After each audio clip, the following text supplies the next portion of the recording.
Hi folks, in this video we're going to be looking at painting the warm gold armour details very similar to the box art on this ultramarine Stoneguard miniature. So, without any further ado, let's cue the music.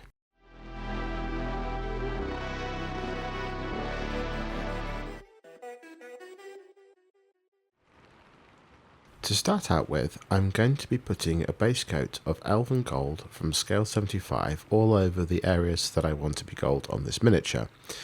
If you don't have this colour, then Retributor Armour from Games Workshop is a very similar colour. The reason that I like this scale 75 paint as opposed to the Retributor Armour is that the metallic flakes are much finer in the scale 75 paints to Games Workshop paints, and therefore they thin better and they go on a lot more smoothly.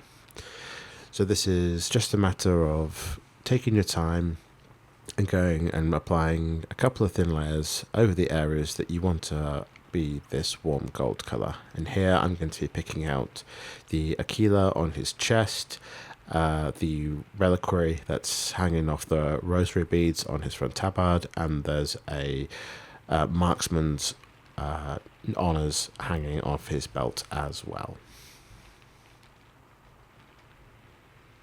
Once I'm happy that I've got a nice smooth base coat, I'm coming in with a Reikland fleshshade wash from Games Workshop. And I'm using an old detailed brush for this, as I want to regain a lot of control over where I'm applying this wash.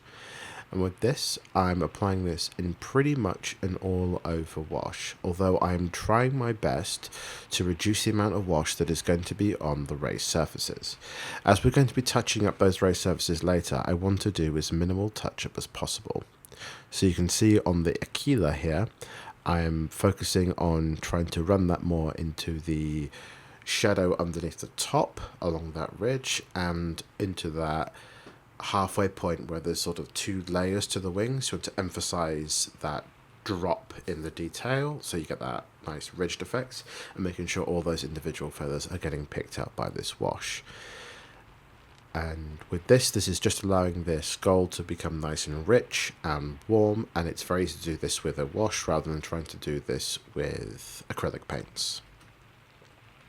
And here we have the gold with the wash now applied. For the next step, we're going to be painting extreme recess shade onto the gold areas. And to do this, take your favourite warm brown colour. In this case, I'm using red leather from scale 75, but Tuskor fur or Doombull brown from Games Workshop could be nice alternatives here. And as you see, I've thinned this very heavily down to a wash or glaze consistency, and I'm taking a fine detail brush, and with this I'm doing a recess shade. And what this means is that as I'm taking a small amount onto my brush, and I'm very carefully running this into the deepest recesses. Whereas with a all-over wash, I was looking to basically get some on the raised areas and then into the shadows and all those nooks and crannies. But with this, I'm only focusing on those nooks and crannies. So you can see I'm outlining the second stage in the Aquila, where it splits in the middle, tucking it into the corner at the top and emphasizing that shadow from underneath. And don't worry if you go over too much on this, you can wick it away with a clean brush, or you can touch up later with your gold, which we're going to be doing in the next step.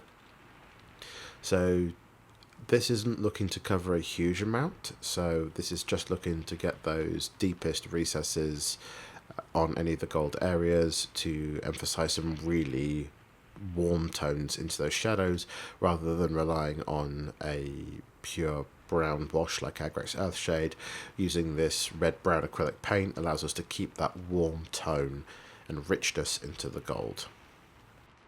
To ensure that we get the finish that we want with this warm gold, I'm coming back in with our original warm bright gold colour, and I'm painting this back onto all the flat surfaces to redefine our midtones and our highlight colours.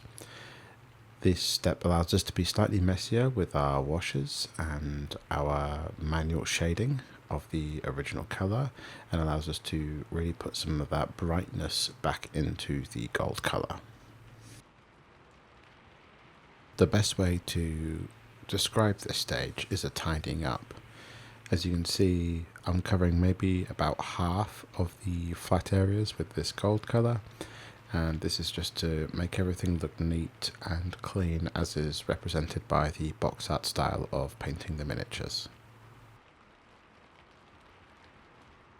As an optional last highlight on the miniature, come in with your favourite bright silver. I here am using heavy metal from scale 75, but if you wanted to stick with Games Workshop paints, then Stormhouse Silver would be perfect here. And with this paint, pick out all those sharpest corners and reflex highlights points where the light would hit the strongest. This is very much an optional step. If you want to desaturate some of your very brightest highlights, I'd probably only leave this for character models or pieces that you want to take your time with.